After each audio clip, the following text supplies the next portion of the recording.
They say that our quality of education is below expectations, and compared to other countries, we're far behind from being internationally competitive. Is the addition of 2 years to our nation's education system is a solution to this problem? Or will this addition delay this country from the development and further separate us from the rest of the world?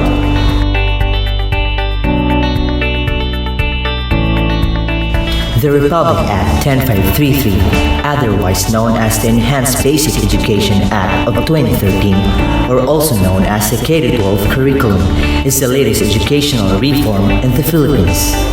It makes the Philippine education system at par with international standard of 12 years basic education. With K-12, the existing 10 years of basic education is increased to 12 years to ensure comprehensive appreciation of basic competencies and 21st century skills.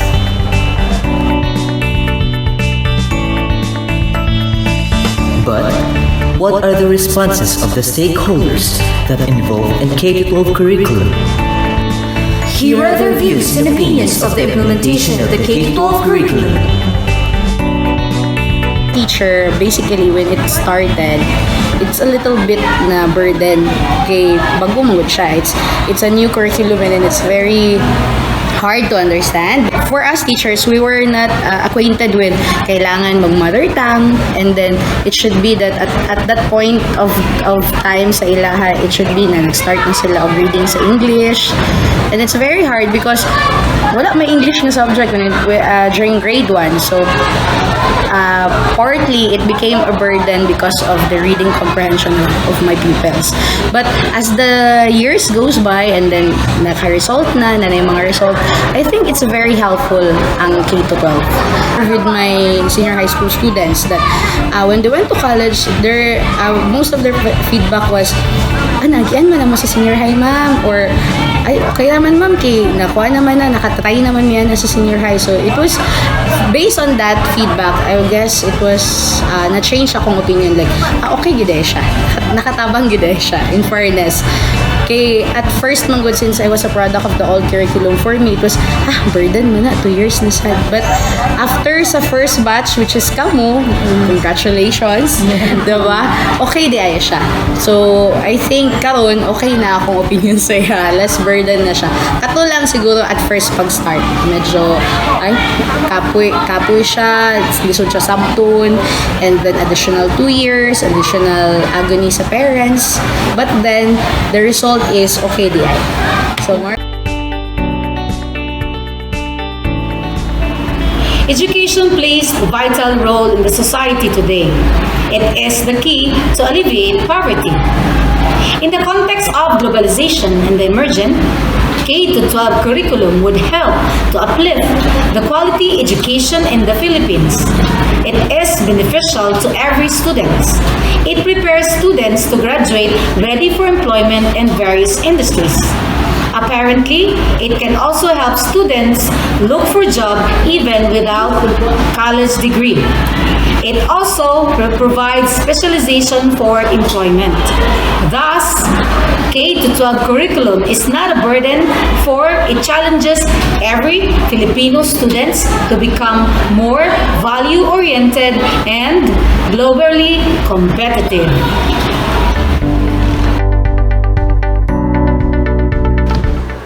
So as the pioneering batch of the K-12 basic education curriculum, I don't think it is an additional burden for us students because based on my experience, this program has helped me to really mold myself, to help develop my talents, to better prepare myself in college life. And I think this is the perfect step of the government to really help the students, to help us, the Filipino people, to compete not only nationally but also globally.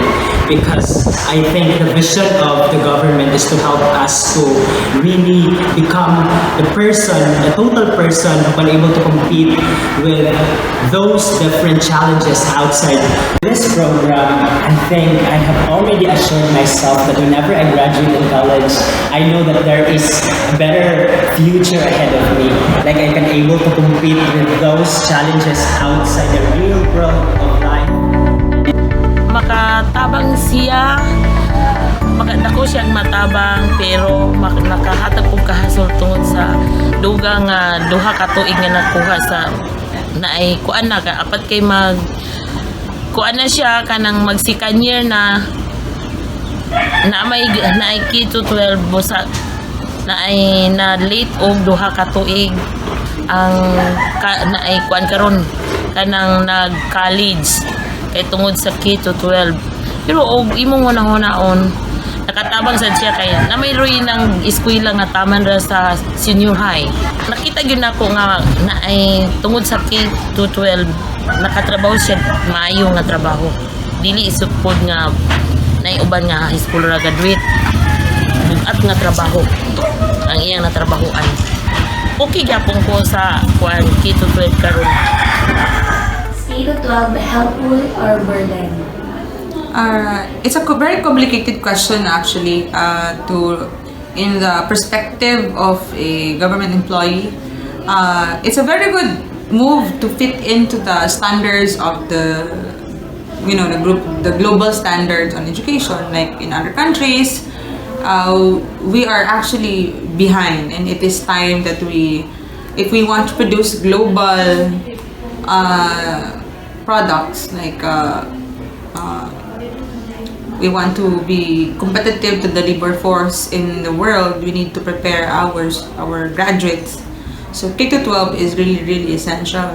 It's the positive side of it. It prepares students to be more mature with their choices in life. They are more conscious of what course to take, where to go after college, and I believe that at a legal age, they are more experienced with things like what we do, academic struggles, and it's actually necessary for anyone who would be in tertiary education. So it's a preparation part for them. On the other side, I believe there is still need to dialogue with CHED and DepEd, especially with subjects being offered now in college, because some students are complaining. I have friends, I have former students I used to teach in a university, and their complaints actually is that some of their subjects are being repeated or similar to what they have already in K-12. So while K-12 is a very good program, it's just that there is a need to really look into the curriculum of the tertiary education and then what is being offered in the senior high to avoid redundancy. Overall, it is worth it. I believe it is time, but it requires the urgency of our people in the administration, people behind this program, and CHED, DepEd, and all the stakeholders to really come together and discuss not just the product that we want to produce, but what are the necessary processes. There is a need really to sit down together for this program, but I believe there's hope. Yeah. Nakita sa curriculum, helpful siya kay pwede ka mo trabaho diretso kung makakuha kang insito. Tapos pero kung gusto nyo ka mo humanong college, dako ni siya katabang kung human nyo ka kay diretso ka makuha kung mag-apply ka og trabaho. For me, K-12 is helpful. On behalf of senior high school graduating this year, we are now ready to face into different paths or four exist, namely higher education, middle class level, entrepreneurship, and employment. K-12 standardized Philippine educational standing unlike that of the other countries. It also paved way of high school graduates to become employment ready. Lastly, it changed mostly the techniques of content delivery and shifted most of the traditional teaching of 21st century teaching.